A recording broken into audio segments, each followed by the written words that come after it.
The dinner table went silent. I remember staring at my fork, watching the light bounce off it while Lydia stood up slowly. Her hands were shaking. Everyone noticed. My mother-in-law leaned forward, her fork suspended in mid-air. Lydia held up her phone, her voice trembling like she was about to cry. "I didn't want to show this," she whispered. "But I can't let him be fooled anymore. Coyle's been cheating." My stomach dropped. I looked at Mark across the table. His face went pale. Lydia turned the phone around, and everyone gasped. Screenshots. Text messages between me and someone named Evan. Explicit messages. Flirting. Plans to meet. Each word was like a knife. "I found these on her shared cloud," Lydia said, tears streaming down her face. She looked at my brother Nathan. "I'm so sorry, but your brother deserves to know the truth." I felt the room spinning. Every eye was on me. Mark wouldn't look at me anymore. I stormed out into the cold night. My car felt too small. My hands gripped the steering wheel so hard I thought my fingers might snap. How was this happening? I'd never cheated. I'd never even thought about cheating. Mark and I were happy. Not perfect, but real. I sat in my car for 20 minutes, replaying the dinner scene over and over. Lydia's sad eyes. Nathan's shocked silence. Mark's face crumbling. Then something clicked in my brain. Something strange.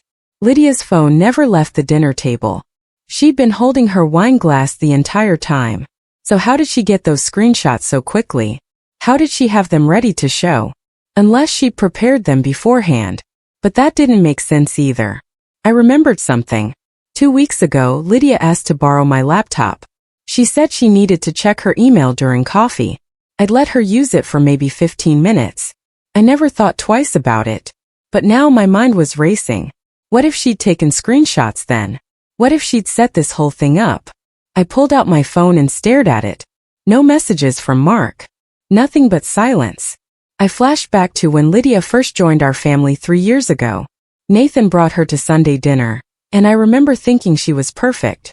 She had this elegant way of moving. Her clothes were always exactly right. Her career was impressive. Everyone loved her immediately. I was genuinely happy for my brother. She seemed like someone I could actually be close to. But the small things started happening almost immediately.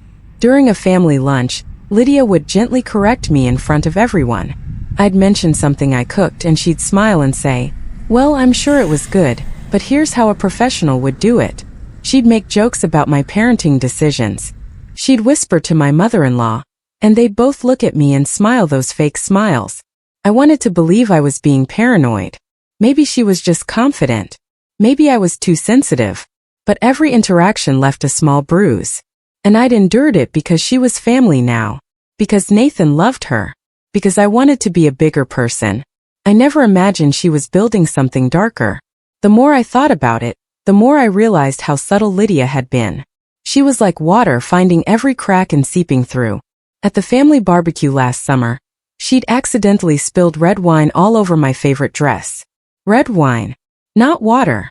Not something easy to clean. And then she cried. She actually cried and apologized so sincerely that everyone comforted her instead of me. "It was just an accident," everyone said to me, while Lydia sobbed into a napkin. That same night I found out she'd texted Nathan calling me emotionally unstable. Nathan had shown me the message like it was nothing. "She's just worried about you," he'd said. "She thinks maybe you're stressed." But I wasn't stressed. Or I hadn't been. Now I was. Now I couldn't stop thinking about every conversation we'd ever had. Every time she smiled. Every time she touched Nathan's arm while looking at me. It was like watching someone rearrange furniture in a house I thought I knew. Lydia was playing chess while I'd been playing checkers. Mark finally texted me at 11 that night. "We need to talk." "Who's Evan?" My hand shook as I typed back. I called him instead. He answered on the first ring. "There is no Evan," I said.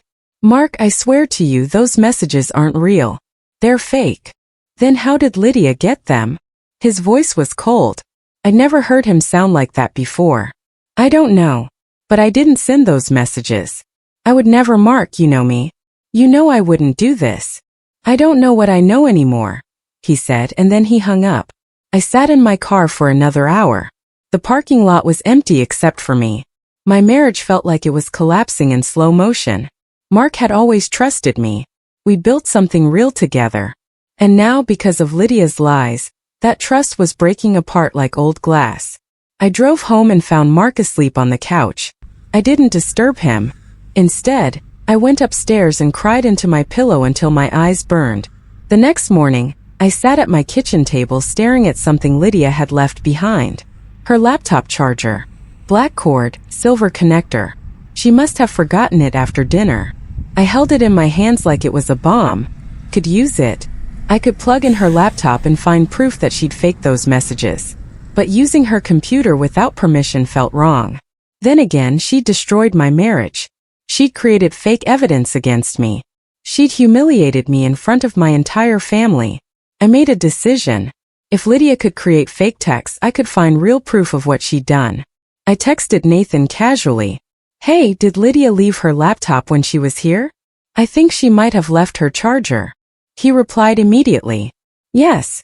She's been panicking about it for days. She said she left it at your place. Can you give it back to her soon? Perfect. He just handed me exactly what I needed. Nathan dropped off the laptop an hour later. Please give it back soon, he said, looking stressed. She's really worried about it. He had no idea what was on that computer. He had no idea what his perfect wife had been doing. After he left, I opened the laptop with trembling fingers. No password. Lydia was so confident in her perfection that she hadn't even bothered to lock it. I started searching. Documents, photos, emails, and then I found it. A folder labeled Charity Documents. That was strange because Lydia volunteered at a nonprofit. But as I opened it, my blood ran cold. Screenshots, drafts, fake messages, entire conversations she'd created from nothing. One document made my breath catch. Coilander Simone's son. I opened it. My hands were shaking so badly I could barely hold the mouse. The document was like reading a villain's script. Lydia had written out everything. Every manipulation. Every planned step. It read like a chess strategy. Convince Mark's mother that Coyle is distant and cold. Send fake texts from anonymous numbers to create doubt. Stage discovery with witnesses at family dinner for maximum impact. Isolate Coyle from Mark before she can defend herself. There were notes about timing. About how to make her voice sound sad. About which family members would believe her immediately. It was methodical. It was calculated. It was evil. And then I saw another folder. Private for backup. My stomach tightened. I opened it slowly, not sure if I wanted to know what was inside. Inside the backup folder were emails. Love emails. Romantic messages. Explicit photos. All addressed to someone named R. Lydia was cheating on Nathan. My brother, the man who loved her, who'd married her, who'd given her everything, was being betrayed by the woman he'd trusted completely. She'd written things like, "When can I see you again?" And delete these before the family dinner. The dates matched. The family dinner. She'd been planning to destroy my marriage while she was busy destroying Nathan's trust behind closed doors. One message made me feel sick. I need him distracted so he doesn't notice what's happening between us. She'd been planning this whole thing. While I was suffering, while my marriage was falling apart, while my brother was being betrayed, Lydia was in another man's arms. And worse, she'd orchestrated all of it to cover her own tracks. I suddenly understood what Lydia had actually done. The fake messages to me weren't just about jealousy or some twisted revenge. They were a distraction. If everyone was focused on exposing me as a cheater, no one would notice her secrets. If my marriage was falling apart, Nathan would be too busy comforting his sister-in-law to pay attention to his own wife. I found an unsent email in her drafts folder. It was addressed to Mark. The subject line was, "The truth about your wife." The attachment contained the fake screenshots. She'd written it but never sent it. Maybe she was saving it as backup. Maybe she was going to send it if her performance at the dinner hadn't worked. Every part of this was premeditated. Every part was a lie. And now I held all the proof in my hands. I printed everything. Every document. Every email. Every screenshot. The printer ran for 30 minutes. I organized the papers by date and type, creating a timeline of Lydia's betrayal. As I stacked the papers, something shifted inside me. Rage. Pure hot rage. But I pushed it down. Anger would make me careless. Anger would make me sloppy. I needed to be smarter than Lydia. I needed to think like she did, strategically, carefully, with patience. I made copies and stored them in different places. My office. My mother's house. A safety deposit box. I wasn't going to give Lydia any chance to destroy evidence like she tried to destroy me. Then I made another decision. I wasn't going to confront her yet. Not immediately. Not while the rage was fresh. I was going to wait. I was going to gather more evidence. I was going to plan this perfectly. For 3 weeks I lived a lie. I smiled at Mark even though he barely looked at me. I attended family dinners and watched Lydia play the concerned sister-in-law, always touching Nathan's arm, always giving me these looks of pity. The smug pity of someone who thought they'd won. She had no idea what I knew. No idea that I had everything she'd done documented, printed, and secured. I played the role of the devastated wife. I let people think the Lydia situation was still unresolved. I was very careful with my phone calls to Mark, always trying to convince him I was innocent while he remained distant. During this time, I also collected more evidence. I recorded conversations. I took screenshots of texts she'd sent to family members. I documented everything. Building a case against her didn't feel like revenge anymore. Felt like survival. One night Nathan called me. His voice was strange. Lydia says you've been threatening her. She's scared of you, Coyle. That's when I knew I was ready. That's when I knew it was time. I didn't plan the family meeting, but I didn't stop it either. My mother-in-law called, insisting we all gather. She said things needed to be cleared up. She said our family was breaking apart. She was right about that. When everyone arrived, I could see Lydia had prepared her performance. She wore a vulnerable expression. Her eyes were red. She kept reaching for Nathan like he was her only anchor in a storm. She positioned herself as the victim beautifully. I stayed silent through the first few minutes while everyone talked about healing and forgiveness. Then my mother-in-law looked at me and said, "Maybe you should admit what you did, Coyle. Maybe that's what we all need." I looked at Lydia. She smiled sadly. "Actually," I said, my voice steady, "I think Lydia should explain something. Then you can all decide who's lying." I opened my folder of evidence. I didn't show the affair emails first. I showed the manipulation plan. I read Lydia's own words aloud. Convince Mark's mother that Coyle is distant and cold. Stage discovery with witnesses at family dinner. Isolate Coyle from Mark before she can defend herself. The silence in the room was absolute. I kept reading word for word her entire plan. Lydia's face went white. She started moving her mouth like a fish, but nothing came out. "That's fake," she finally said. "Coyle's making that up." Nathan reached for the laptop. "Then why does your email password save automatically?" He scrolled through the documents. I watched his face change. Watched him realize that the woman he'd married had orchestrated everything we'd been suffering through. "I'm going to get more," I said quietly. "But I think you should all understand something first. This was deliberate. This was planned. This was her." Then I left the room. Lydia tried to gaslight everyone. She said I'd hacked her computer. She said the documents weren't hers. She said maybe Nathan had created them to frame her. But Nathan was looking through the files with tears in his eyes, and no amount of her lying could change what he was seeing.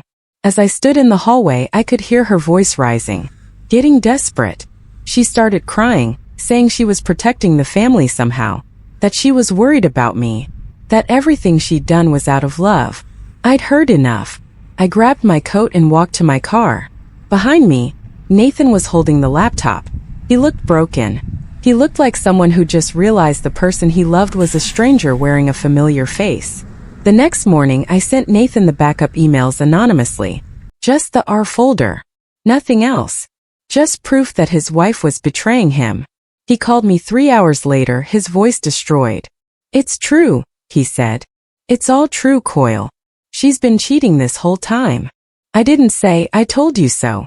There was no victory in his pain. "I'm sorry," I said. "I'm so sorry you're going through this." By that afternoon, Lydia had moved out. She took clothes and some jewelry and left. No explanation. No apology. Just gone like smoke. The fallout was enormous. My parents were shocked. Mark's parents were devastated. Nathan looked like someone had stolen his soul. The family fractured into different sides, people who believed Lydia, people who believed me, people who just wanted everything to go away. But Lydia didn't accept her loss quietly. She started posting cryptic things on social media. Some people use the truth as a weapon. Betrayal comes from those closest to you. I'm a survivor of harassment. She was rewriting the narrative, making herself the victim. Then I got a text from an unknown number. You think you won?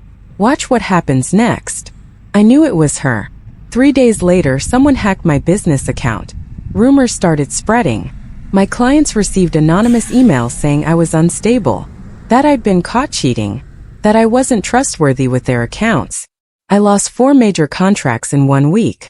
I sat at my desk watching everything I built crumble and I didn't cry. I was too angry to cry. Too focused. I hired a tech specialist to trace the hack. The IP address led to an apartment complex. Lydia's apartment. I had proof. More ammunition for the war she'd started. Instead of confronting her directly, I did something smarter. I contacted the charity where Lydia volunteered. I told them everything, the falsified documents, the suspicious financial records. I gave them copies of the files from her laptop that showed evidence of money misallocation. The charity director called me back 2 days later. We've been investigating her for months, she said. Can we use this evidence? Use whatever you need, I said. The charity announced publicly that Lydia was being investigated for financial misconduct. The news spread locally. Lydia's perfect image started cracking like old paint. Where she'd been the volunteer saint, she became the villain. People who'd admired her started questioning everything. My clients started coming back. They realized they'd been lied to. They came back to me. Then Lydia showed up at my door. Her makeup was running. Her perfect clothes were wrinkled. She was screaming. You ruined me, she yelled. You destroyed my life. I stood in my doorway, calm and cold. No, I told her, my voice steady. I didn't ruin you. You ruined yourself. I just made sure you couldn't ruin me too. She threw her wedding ring at my feet. You don't deserve a family. You don't deserve anything. Behind her, I could see neighbors watching from their porches. Good. Let them see who she really was. Leave, I said, and I closed the door. She was still yelling outside, but I couldn't hear her anymore. I'd learned to block out her voice. It was just noise now. Just the sound of someone losing control because their careful performance had fallen apart. Police lights lit up the street 20 minutes later. Nathan had called them. Lydia had vandalized his car in rage, and he wasn't going to let her continue without consequences. They arrested her right there on the street in front of her apartment. I watched from my porch, standing beside Mark. He'd come home earlier that day, finally ready to listen. Finally ready to understand what his wife had been fighting against this whole time. I'm sorry I ever doubted you, he whispered. I squeezed his hand. We stood together and watched Lydia's perfect life finally collapse completely. Months passed. My business grew back stronger. Mark and I renewed our vows privately, away from family chaos. We went to a small beach and made new promises to each other. We chose each other again deliberately, knowing what it meant. Nathan started therapy. He was slowly learning to trust again. The family was healing, but differently now. The lie was gone. The pretense was shattered. Then I got an email from Lydia's address. The subject line read, I forgive you. My hand hovered over the delete button. I opened it anyway. The email was blank. Nothing but an attached image. It was Lydia's mugshot. She'd changed the caption to "The Perfect Wife." It took me a moment to understand what she'd done. She was mocking me. She was still trying to make this about her narrative. Still trying to control the story even from behind bars. I deleted the email and opened a new folder on my computer. I titled it My Story. And then I started writing. I uploaded my entire story to a video channel. Every detail. Every manipulation. Every file. Every truth. It went viral within days. Thousands of comments. People sharing their own stories of women and men who destroyed their reputations with lies. People thanked me for showing the world what real betrayal looked like and how to survive it. My final words echoed through the internet. My brother's perfect wife tried to ruin my marriage. She tried to destroy my reputation. She tried to erase me, but what she never expected was that I would document everything. What she never expected was that the truth would set me free. Some people build perfection out of lies, but truth always finds cracks. And when it does, it shatters everything. I closed the camera and smiled. I was finally free. My name is Coyle, and I survived.